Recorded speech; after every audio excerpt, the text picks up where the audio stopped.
Good morning, good afternoon, everyone. Thank you so much for joining us today on this Target Jobs webinar with the Royal Air Force. We're really excited to be joined by some amazing representatives from the RAF. But just a quick introduction. My name is Fern. I am part of the Student Success team at Target Jobs. I will be helping to kind of lead this webinar lead a few introductions, go over a few roles that are currently available at the RAF, and then also we will be having a Q&A session towards the end of the webinar. Just a few housekeeping rules as well for everyone. If you have any questions at all, then you are more than welcome to ask them. If you can put them into the Q&A tab at the top of your screen, and then as we go on in the webinar, one of the RAF representatives will be answering your questions. And then, as I said, towards the end of this webinar, we will be having a panel discussion as well. But just to kind of kickstart everything, we are having kind of an overview at the moment with just kind of what we have going on. So we're going to start off by just going over the RAF engineering officer roles that are available currently. And then what we'll do is we will get into kind of the application process and a few hints and tips as well. And then kind of go into a few personal experiences of some of the RAF representatives that we are joined by today. And then we will be going over the sponsorship opportunities as well that are available, and then finally finishing with a Q&A with all of the reps that have joined us today. So we will get started with the RAF engineer officer roles that you have to choose from. So there are currently two engineer officer roles. One of them is an engineer officer aerosystems. There's lots of things that are involved in this role. One of these is leading and managing large teams of highly skilled technicians in the delivery of aircraft to meet operational taskings or exercises, as well as providing engineering management for RAF or aircraft maintenance, and ensuring aircrafts are ready to fly at all times as well. And then secondly, we have the engineer officer communications electronics, where you will play a vital role in maintaining essential lines of communication, as well as leading and managing large teams of highly skilled technicians and providing essential communication services in support of air operations, humanitarian aid, and disaster relief. There are a few other things involved in those roles, which you obviously can see here, but those are the main kind of points to note as well. And now we have a video that we are going to just play. It's about a minute long, but yeah, so we will play this now.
Amazing.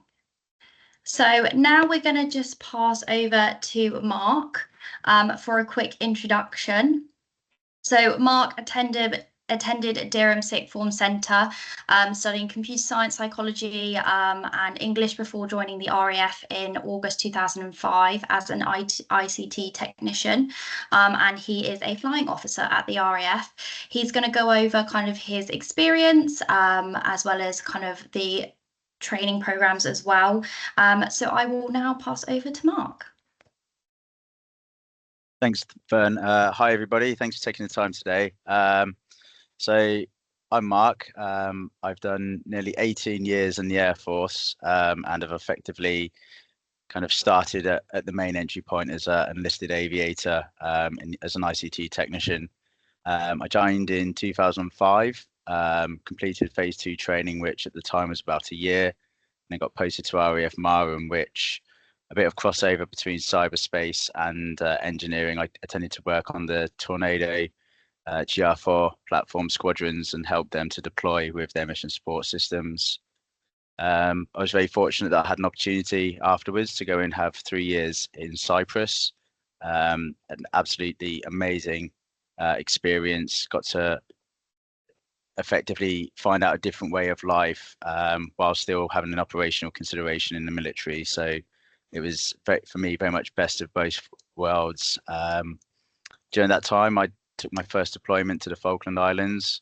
Again, an experience to some people very much love the place. Some people will go once and not want to go back again. But I enjoyed my time. I got to see a lot of the island. I was able to go out and meet a lot of people, do a lot of different roles within my job, and ultimately gain a lot of really important experience. From there, I went to 90 Signals Unit and Tactical Communications Wing, which is in North Yorkshire, RAF Leaming. And again, spent a lot of time away from home in some less than desirable places with Afghanistan and Iraq going on.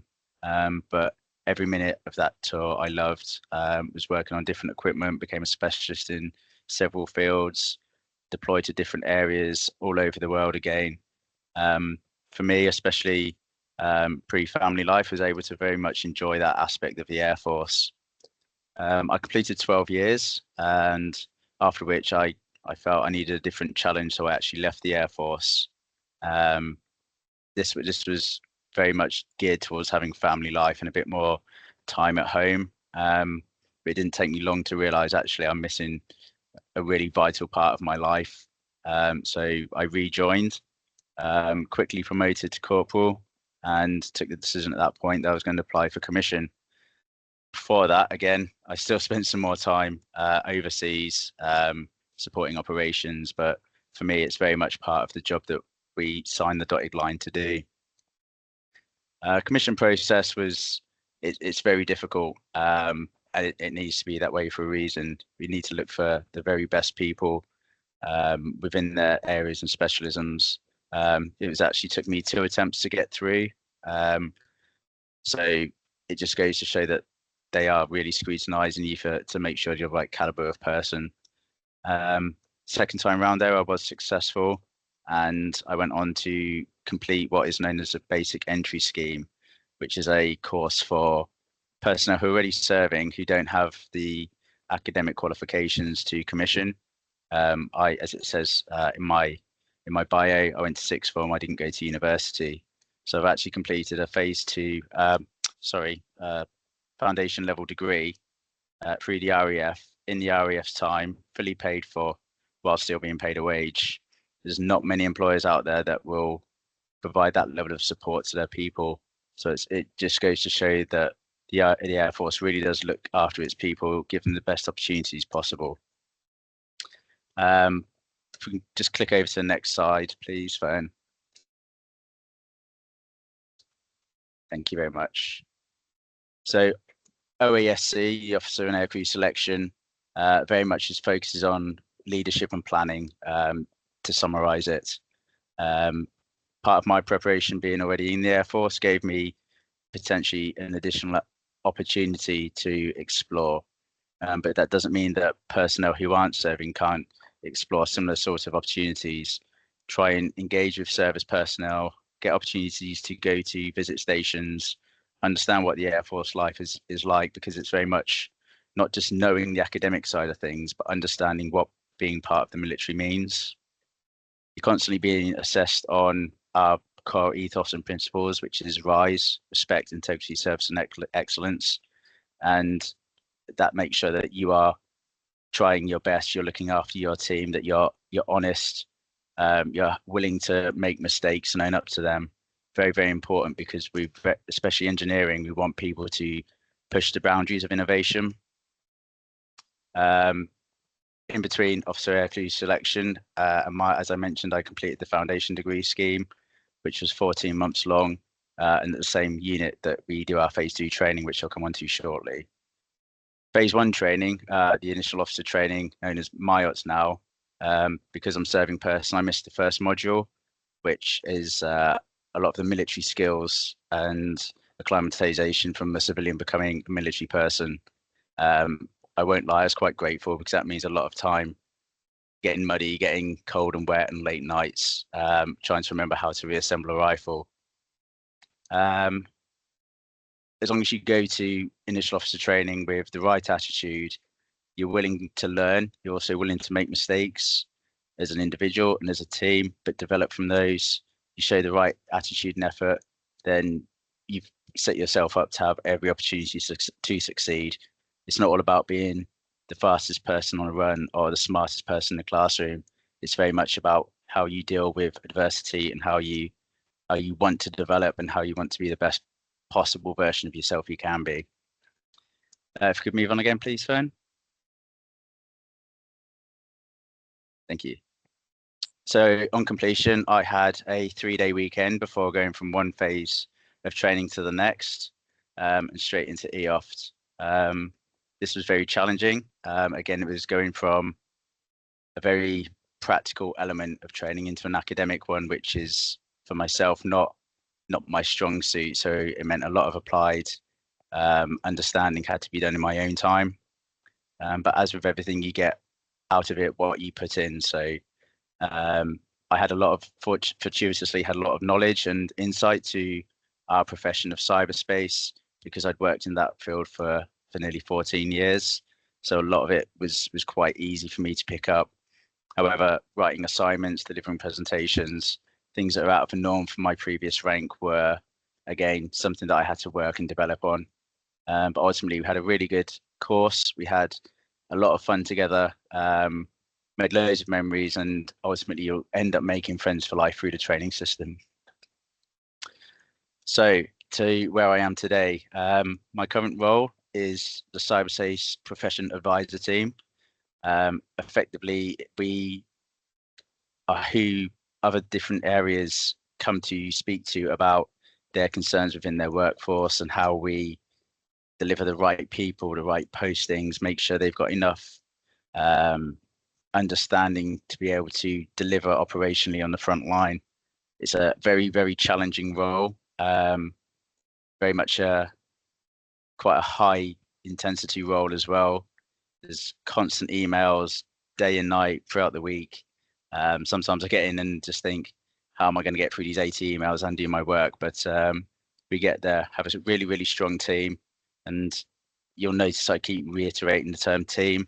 The Air Force is that you'll work on many different teams, many different sizes, but you are all ultimately there for the same goal. Within our profession of cyberspace, there are different roles that we can take as a junior officer. They can range from staff tours, similar to what I'm in now, but it's very much about understanding strategy and delivering that strategy, or command tours, which are where you're in charge of people or resources to deliver an output. You can work on digital or air platforms, so equipment such as radar or the protector aircraft, for example, are both very data centric and need engineers and technicians to be able to maintain those for their output and capability. This brings me nicely onto projects and capability. If you have an acumen for project management, if you have an understanding of industry and how it works, there are roles for you within the Air Force to go out.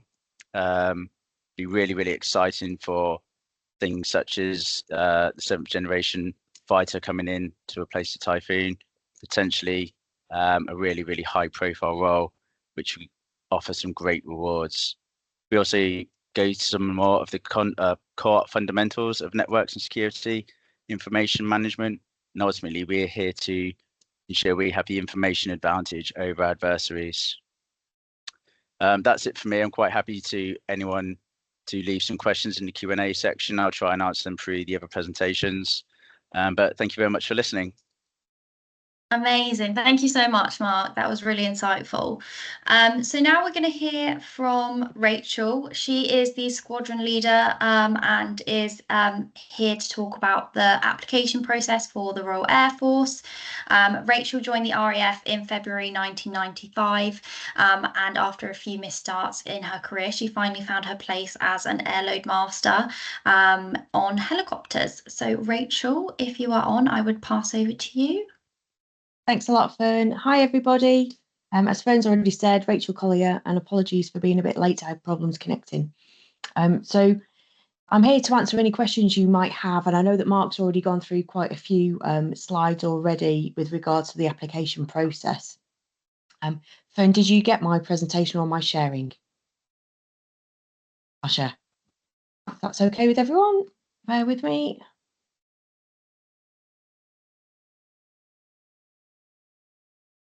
Can I just confirm you can all see the screen? Yeah, we can. Brilliant, thank you. Okay, so the actual journey itself then, you need to put in your initial application, and you do that from the link of the RAF recruitment website.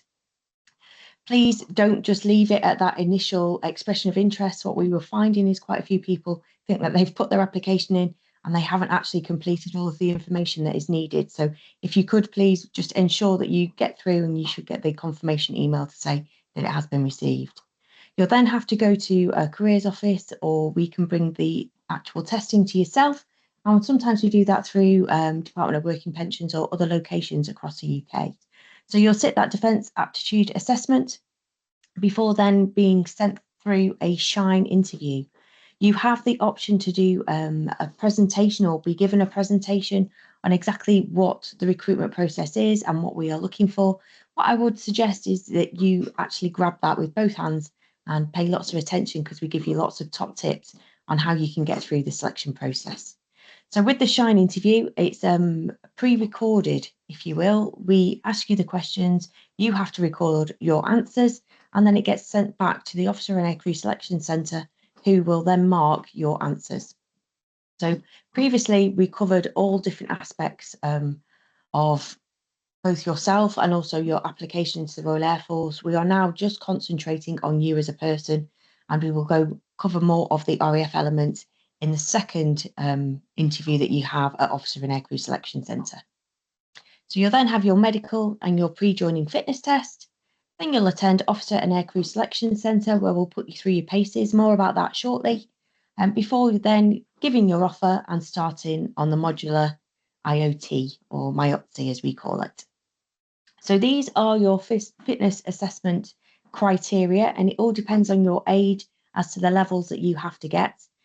In a nutshell, it's run at the Nuffield gyms. You'll be given 2.4 kilometres to run on a treadmill. They should program the right speed in for you. So if you don't mess around with the speeds, then you should pretty much make it the right effort all the way through. If you do mess with the controls, then you've got a chance of messing it up a little bit. You're then following straight through with your sit-ups and your press-ups. And it might be, in fact, no, there is no specific fitness test for engineering officers other than this one. So the Officer and Aircrew Selection Centre, as Mark's already said, there are different phases from it. So the exercise phase is where we will give you 3 different discussion topics. You get 5 minutes to discuss that topic in amongst everyone else that is on your syndicate. So there's normally about 6 to 8 of you actually on a syndicate, and we just watch you to see how you interact with each other. You'll also have to do a planning exercise, and with that planning exercise, you'll get some time to come up with your plan, and then you're brought together again as your syndicate to discuss how you would want to put that plan together and to work out who's got the best plan. Again, we're looking at you to see how you interact with other members of your syndicate. The last bit of the exercise phase is actually in the hangar, and this is where you will do a leaderless exercise followed by command situations. So with the leaderless exercise, we don't nominate anybody. We just give you the aim of the exercise and we leave you to get on with it.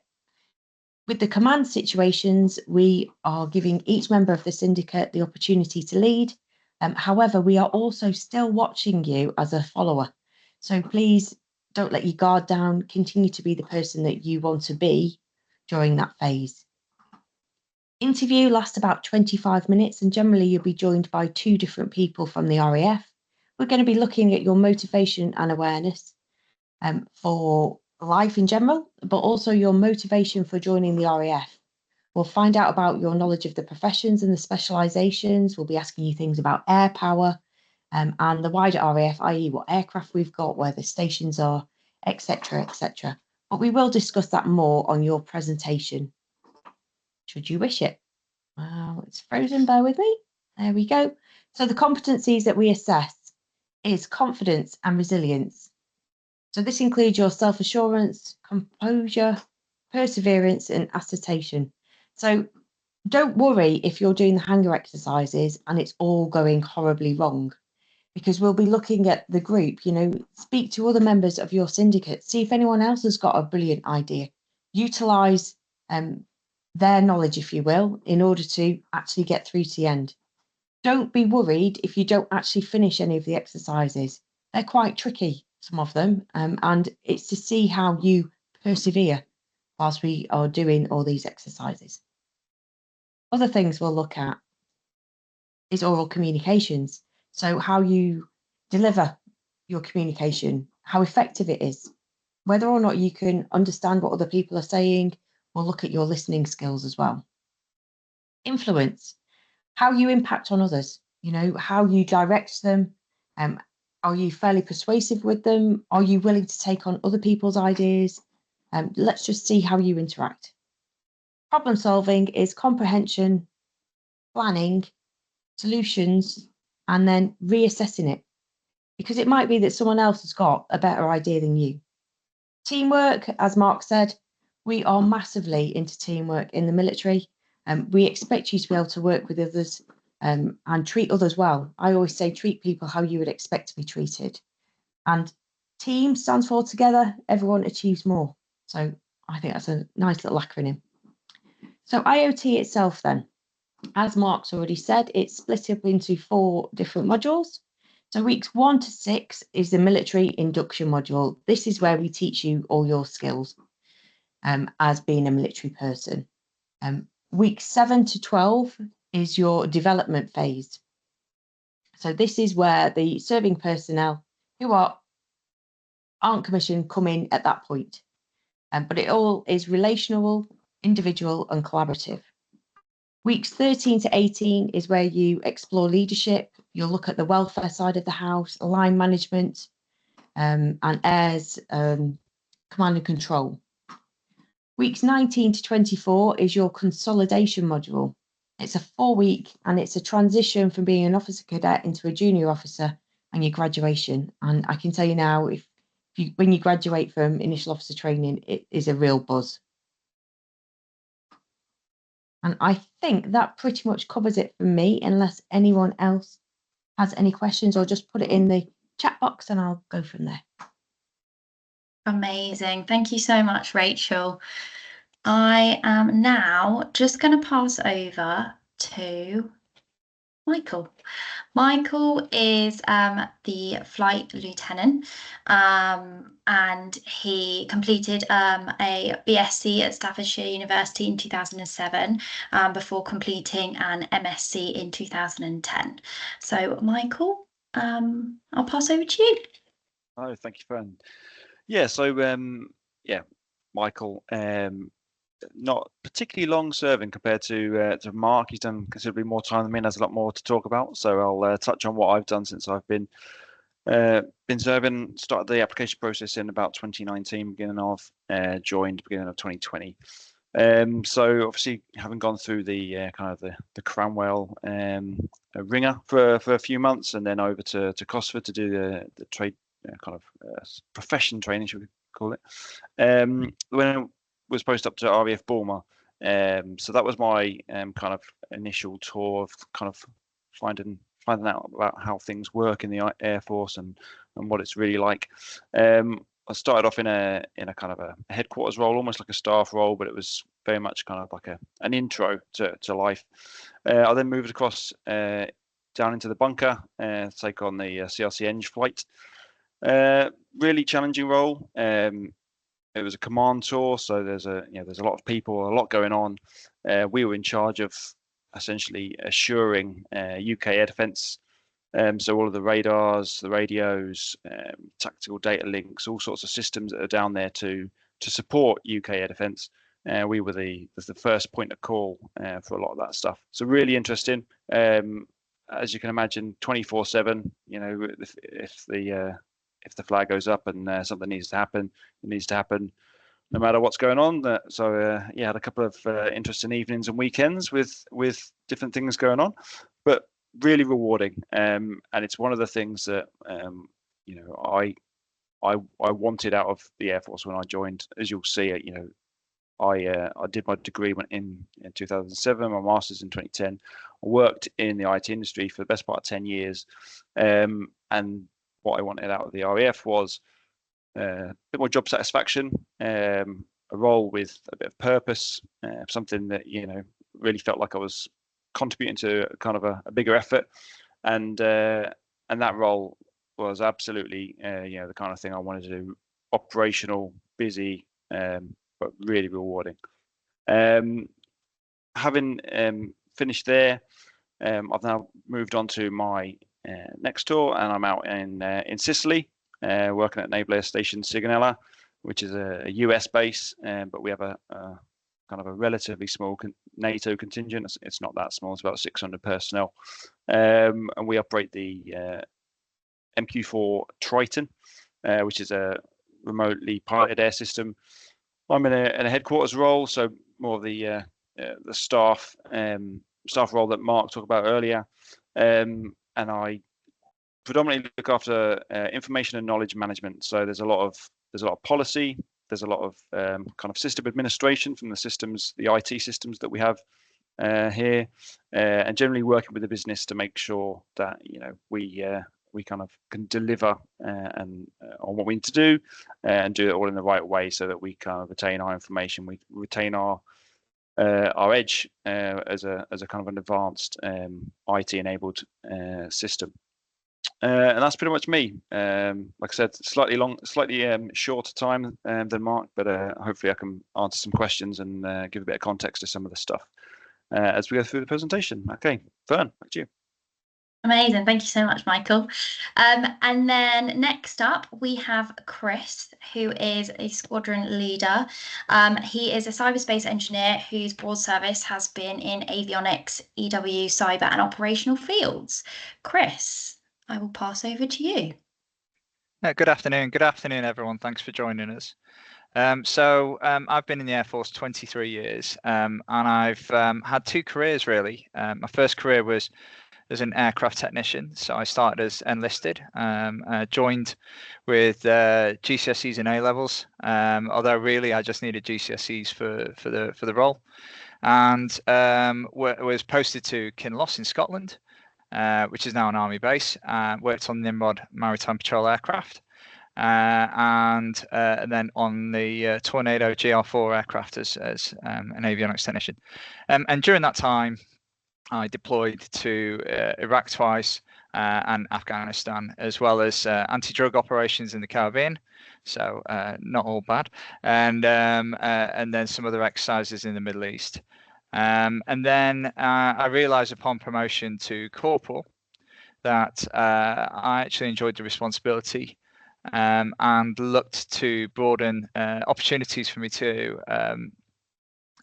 take on more responsibility, and then I looked at the commissioned option. So like Mark, I went through the basic entry scheme, which is a scheme available for technicians in the RAF, generally technicians in the RAF. There are one or two cases where they've allowed additional people from outside those trades. And then I, because of my avionics background, I had the option to go either Aerosystems AS engineer or communications electronic engineer, which is now named cyberspace engineering. And so because they were looking to have more aircraft-minded personnel in the cyberspace engineering environment. I got streamed that way, and you still had to go through the OESC selection, just the same as anyone else going from the civilian life, so direct entrant. So I still had to do the interviews. It was a 3-day period at the time, though, so a little bit short nowadays. They've made it more efficient. But yeah, I had to go through the same process as anyone else. And actually, because of my experience in the RAF, they do expect you during your interview to have of a broader understanding of the RAF. So they do make adjustments for the fact that you already serve, and they do expect a little bit more. Once I commissioned, so I did initial officer training. It was a little bit slightly longer. It wasn't modular back then. And then moved into engineering officer training, and that was 9 months at the time. Then my first tour is RF Spade Adam, electronic warfare, responsible for a very unusual position of actually maintaining and operating Soviet technology in order to prepare our aircrew for deployments around the world where they use Soviet technology. And then again, through more deployments into the Middle East and other things like that. So quite a good career. I'd say a career 2 halves rather than just a one long career, but really enjoyable. And it's worth noting that I'm pensionable now. And the reason that I say that is I still choose to stay in because I still enjoy doing what I do. And the day that I stop doing that, it will be the day that I will go, thank you very much, RAF, for the experience. What keeps me motivated with the RAF is, well, I've already talked about the professional, and the travel through the profession is really useful and really enjoyable as well, if not hard at times. But what I do also is adventurous training. I joined the RAF Mountain Rescue Service as an airman, as an enlisted person, and worked my way up through that. So that's a volunteer organisation. There's one at there's one at Kinloss, now at RAF Lossiemouth, RAF Lehman, and RAF Valley. And through that, as a junior member of the RAF, I was able to actually take on important roles involved in rescues. And the Mountain Rescue Association, although it's there for the protection of RAF aircraft should they crash, because we do that very rarely, you'll be pleased to know that there was a lot of opportunities to work with civilian mountain rescue teams and the police. So something really rewarding and giving back to the community. I'm also a big believer in adventurous training and sport, but for me, it's the adventurous training. And along the mountaineering theme, I've both as an airman and as or an aviator, as they now call them, and an officer. I've been involved in expeditions to the Grand Canyon, to the Swiss, Italian, and Austrian Alps, to Bolivia, to the Indian Himalayas, twice to Nepal, and 2 times to Morocco, including the Sahara and the Atlas Mountains. And then that's the power just coming on back into this room, and there it is going out. And so I've actually done a hell of a lot of travel. But not only that, the adventurous training has given me an opportunity to not just go on expeds, but build up my qualifications, become a mountain leader, and then start running my own expeditions. And the next expedition I'm running is back out to Morocco with some new people to mountaineering and to do that. So that's pretty much me, an enthusiastic member of RF STEM and RF recruitment, the specialist recruitment. So I'll be more than happy to answer any of your questions here today. Thank you. Amazing. Thank you so much, Chris. And so next we should have Gaz, who is a squadron leader and is a aerosystems engineer who read mechanical engineering at Newcastle Uni. He is currently posted to MOD Abbey Wood, Bristol, within the Weapon Engineering and Safety Centre of Expertise as a launched weapon specialist. I don't think he is available at the moment. So Chris, if you would be able to maybe just touch upon slightly aerosystems engineering, if possible. Yes, certainly. So first of all, I'm using the experiences I have in the aircraft world and working alongside my AS colleagues, my Aerosystems colleagues. So, in fact, Gareth's trying to unmute. So as soon as he does, I will shut up. I will But just figure this out. So bear with me 1 second while I try and get him unmuted. no problems. Gareth, just interrupt me when you do that. Okay, so Aerosystems and the cyberspace engineers work hand in hand, particularly with the fact that the aircraft platforms are getting more sophisticated and more data driven. In fact, brilliant, guys. You're about to save people from hearing me twice. You ready to go, mate? Magic, yeah, all good to go, relatively. Cool, yeah, so I said, I'm Gaz Crow. The only Aerosystems engineer seems to be in the building. It's quite rare, it's normally the other way around.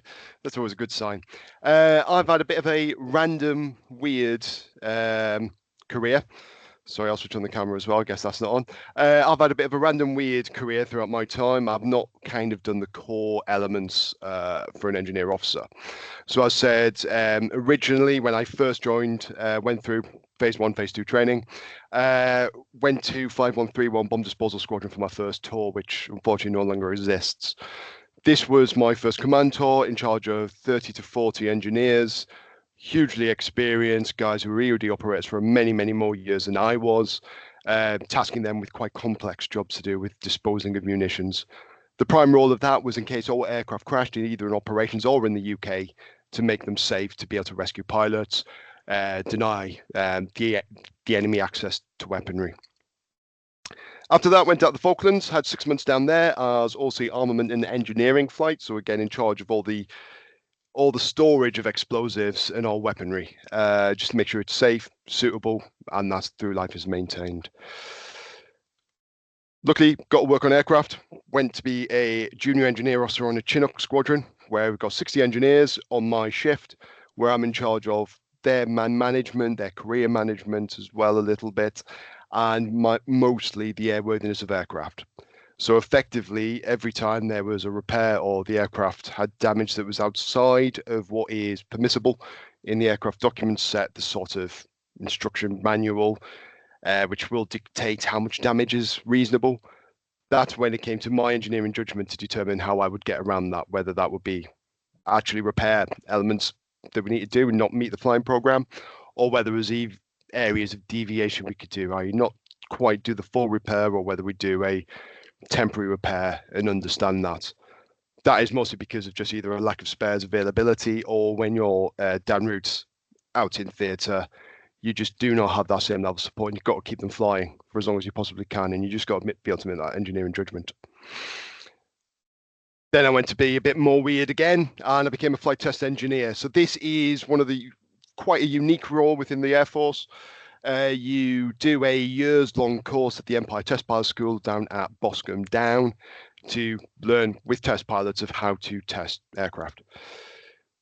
This is a unique course to do there, and it leads into quite unique jobs. Very difficult.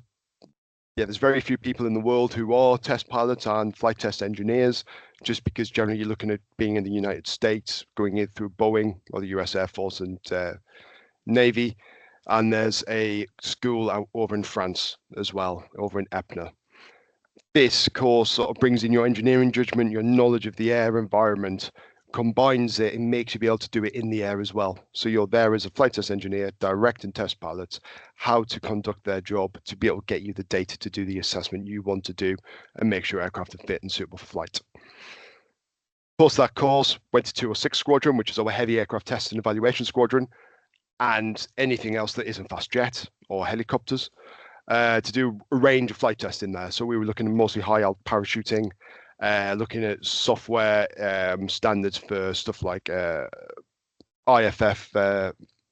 transponders, complex communication systems that just weren't quite working in the aircraft as they should. I even got to have a bit of fun in an electric aeroplane and test that to see if it was suitable for the future for the Air Force, which was interesting because the aircraft was not the sort of similar standard you would expect from a military air system, and we did have quite a few worries of watching charge levels rapidly decrease. But again, really interesting, top-end engineering and a lot of thinking required, but not just about the equipment, but about the broader picture. And that is one of the things that you bring as an engineer in the Air Force, is that you're not just looking at the equipment, you're looking at the bigger picture of how that fits into the whole system. What I would like to add as well, within the Air Force, I've had a range of jobs. My current one in West Coast, or Weapons Engineering and Safety Center of Expertise, where I look at through life management of munitions and to make sure they're safe and suitable for storage and use.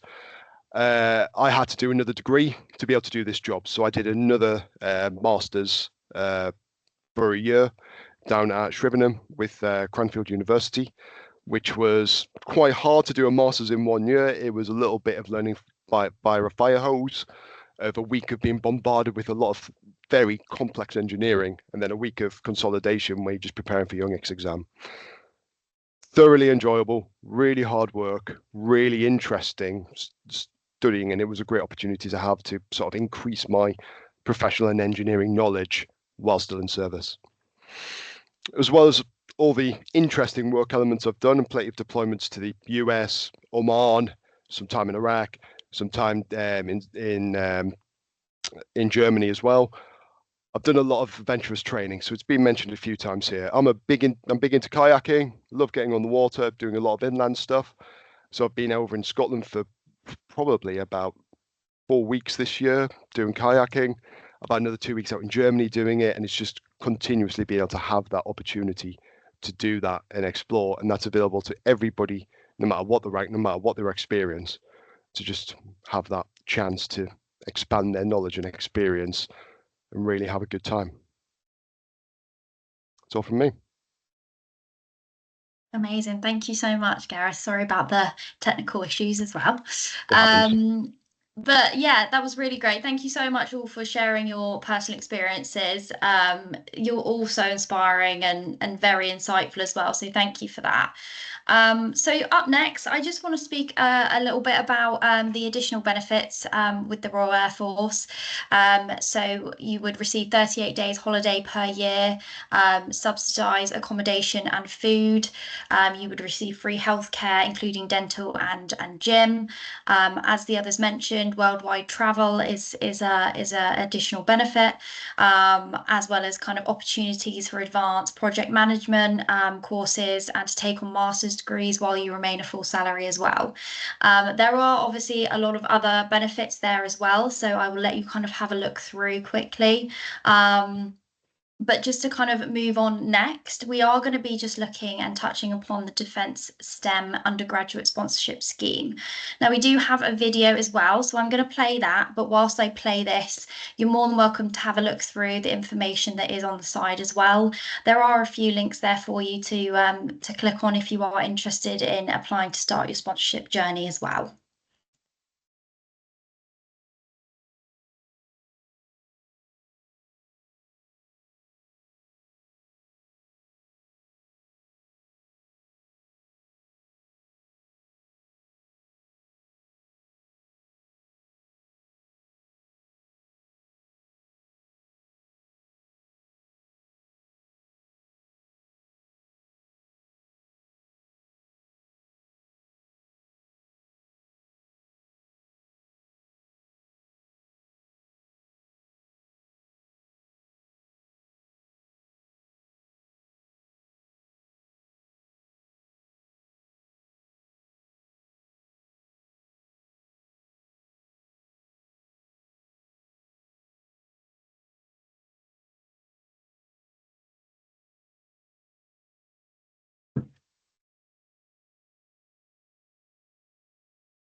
Amazing. And finally, to end our webinar today, we are going to have a quick Q&A with our representatives that have spoken to you already. We will try our best to get through your questions that you have put into the chat and the Q&A function. But if we don't answer anything, then you are more than welcome to send an email to this email address here on the slide, and our RAF reps will be happy to answer any questions. So just to start off, I'm going to ask Rachel a question. I'm going to go through, ask each of you just a quick question, all of which are different, and then you are more than welcome to kind of answer however you wish. So Rachel, can I just ask you, what made you decide to join the RAF? Oh, I'm going to really embarrass myself here. Okay. So when I was about 14, Top Gun initially came out, and I wanted to be Tom Cruise flying around the skies in a supersonic aircraft, and that's what made me join. I didn't have the aptitude to be a pilot. I was 3 points below. So I ended up going as a fighter controller, which was the third person in the cockpit as I was sold it. And that was speaking to the fast jet pilot and telling them how to intercept enemy aircraft. I'll be honest, ladies and gents, I was absolutely rubbish at it. And I ended up resigning my commission to go airman aircrew flying around on helicopters. And with the helicopters, I had to service the aircraft. So I was actually on Chinooks, and I absolutely loved it. But I was on Chinooks back in 1998 to 2003. So I'm a bit long in the tooth these days. But I just love being in the RAF, and as someone's already said, I couldn't sell the RAF if I didn't enjoy my job. And I certainly wouldn't still be doing my job. I'd have left by now, but I absolutely love it. And I think the amount of opportunities that you get is just immense. I'll probably shut up now though, Fern. That was a great reason. I'm a big Top Gun fan, so definitely couldn't agree more with you. So Michael, can I ask you, what advice could you give to anyone thinking about kind of joining the RAF, or any kind of future colleagues that might be in the RAF as well? Well, I would say if you're considering it, if it's something that you think you want to do, just go for it. I know I had a roundabout way. I went and worked in Civvy Street and did bits and pieces, but it was always something that I kind of thought I wanted to do, but I never really just went and did it. It took me a bit of time, but once I did it, it was it's been the best thing that I've done. I've had a number of different jobs, but the ones that I've had here have been the best. I think you've just got to kind of put the effort in, find out what it is that you need, what bars you need to meet, what qualifications you need, what fitness standards you need, which can be a big thing if you're not used to that kind of thing. Just put the work in and go and do it, and you never know. You can kind of sit back and say, oh, maybe it's not for me, maybe I'm not the fittest, or maybe I haven't got that qualification. But if you don't give it a go, you'll never know, and you could be missing out on something that will be absolutely fantastic. So yeah, that's what I say. Just put you all into it, give it a go, and you never know where it will take you. Amazing, thank you so much. And then Mark, I have a quick question for you as well. In terms of the cost of living crisis, do you know kind of what help the RAF offers with this current situation? So as a service person, you're immediately eligible for service living accommodation.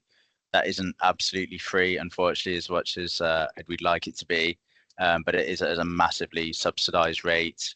As you move on in your life journey and you maybe get married or have children, you can then move out of the single living accommodation, so fairly similar to student halls, into your own house. So you've got your own private space, your own kitchen, your own bathroom. You can almost have that kind of normality of life rather than being on camp.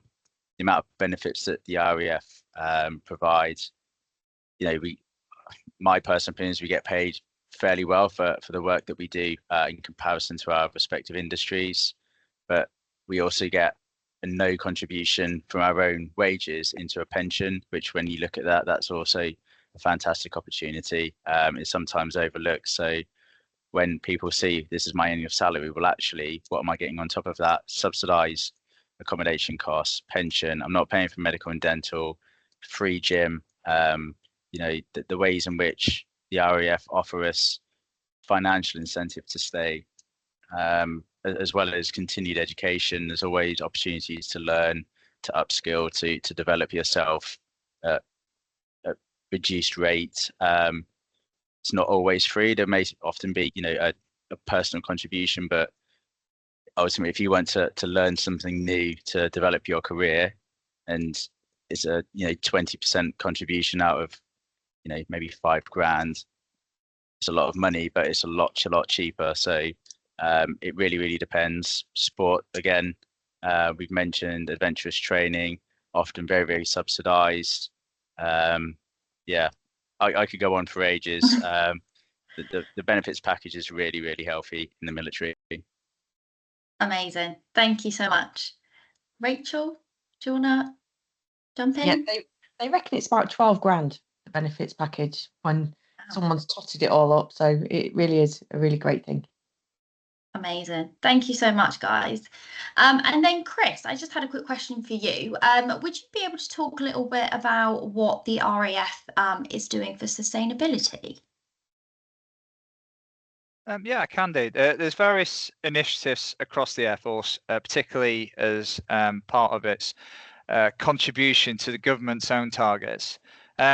What I can talk to, though, is where on my very first tour as an officer, I was made the energy manager as one of those secondary or additional duties, should I say. And one of the and that role involved me looking at some sustainable energy projects on the site. Now, RAF Spade Adam is quite an expansive estate. It's quite large and is in Cumbria and on the Cumbria-Northumberland border. And there was actually a river flowing through the large part of that estate, which then gave us an opportunity to look at hydropower and using technologies such as the Archimedes screw to look at energy generation. So, and we were looking at that around about 2014. There's already been a decade of energy, at least a decade of energy sustainment projects throughout the RAF that certainly as engineers that people would definitely be looking to you to have an informed opinion on. Amazing. Thank you so much. Gareth, did you want to jump in? Yeah, so just wanted to add to that. There's been quite a lot of work that I've seen as well across the aircraft side of looking us to using synthetic aviation fuel. It's been in the news that we use Typhoon, which has got an amount of synthetic aviation fuel in there, which obviously is a lot less. Doesn't come from crude oil, but it's coming from other means, as in sort of recycled cooking oils, or whether that's from crops. And there's been trials done on the Voyager aircraft or air-to-air tanker, which has flown on 100% synthetic aviation fuel as well. And there's programs going on to be able to create that from hydrogen as well. So that's all been done. Alongside that, we have done quite a few trials with electric aircraft now to understand that training element. That's taken a nice turn from, instead of being zero carbon at the point of use, to becoming the most carbon effective one throughout its whole life cycle. So there's been a much bigger look for the Air Force on sustainability and environmentalism recently. So instead of just looking at that point of use, going battery is the answer, they're actually very much so looking at going, right, what's the effect of mining? What's the effect of the charging? What's the effect of the use and the disposal? So there's a lot of activities going on at the minute, but it's not just point of use thinking, it's full from cradle to grave effectively thinking. Amazing. Thank you so much. I also had one last question as well for you, Gareth. Sorry. And my question is, in terms of working at the Royal Air Force, is there any flexible working? There is indeed. Quite a lot of the time, it will vary with your job. There are some jobs where the work won't be flexible. So when I was Jengoing, we were stuck to operating around the flying program. So it was day shift is from 7:30 in the morning till 16:30, and your night shift was 16:30 till 2-3 in the morning. That was set. We had to do that just to be able to meet the flying program. There could be some tweaking stuff. So when people needed a couple of days or a couple of hours to mix and match for emergency bits in their home life, we can obviously flex for that. Currently for me in my job, as you could probably tell, I'm not in a typical RAF location. I'm sat at home. Most of my working right now is from home. So I do 1 to 2 days a week in the office. That's mostly for my use because I need to be there. Just to help me get back into that work mentality. I find if I'm sat at home on a Monday, it's not normally a good move. So we have had that, and a lot of jobs I've got that level of flexibility of working from home and working in the office. You also have the option of being able to reduce down how many hours you are working through flexible service. That does have an effect on pay and pension, but there are other variabilities that are a little bit more effective that can help and have that flexibility as and when you require it. Amazing. Thank you so much. So we actually have finished our webinar now. It's come to 3 o'clock. So we will now end the webinar. But just for a final thank you, I want to say a huge thank you to everyone from Royal Air Force who have joined us today and shared their personal experiences. You guys are very insightful and a huge amount of respect and insight into your lives as well has been so useful, I'm sure, for a lot of people that have joined today. So thank you for that. And a huge thank you to everyone as well that has attended this webinar. We will be, as I said, answering any kind of other questions that you do have. If you do have any kind of ones that are really urgent and you do want them to be answered kind of ASAP, then please just send an email to our to the email address that is on the screen here, and our lovely RAF reps will be happy to help you out. But yeah, that was all of all for today. So thank you again to everyone for joining, and have a lovely rest of your day. Thanks everyone. Take care. Bye.